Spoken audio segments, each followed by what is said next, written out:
Navoiy viloyatida Talaba Expo 2025 kasb ko'rgazma yarmarkasi o'tkazilmoqda.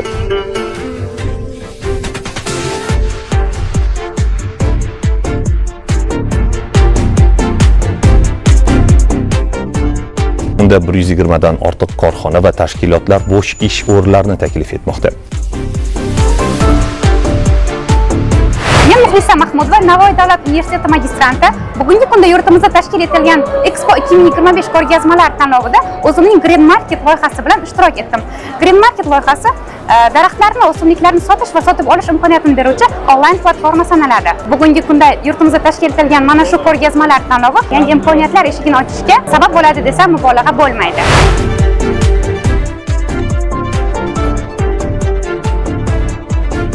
Talaba Expo 2025 loyihasi mana shu Navoiy viloyatimiz, Navoiy shahrimizda bo'layotganligi bizni quvontirdi. Sababi juda ko'plab korxonalar bu yarmarkada bizni bitiruvchilarimiz o'zlariga ish topishga muvaffaq bo'ldi. Bugungi kunda mamlakatimizning eng katta driver yo'nalishlari bo'lgan raqamli iqtisodiyot yo'nalishida, qishloq xo'jaligi, sanoat yo'nalishida va boshqa turizm yo'nalishida va boshqa yo'nalishlardan kelgan mana shu ish beruvchilar bilan bizni talabalarimiz o'rtasida bitim, ya'ni o'sha shartnomalar imzolandi.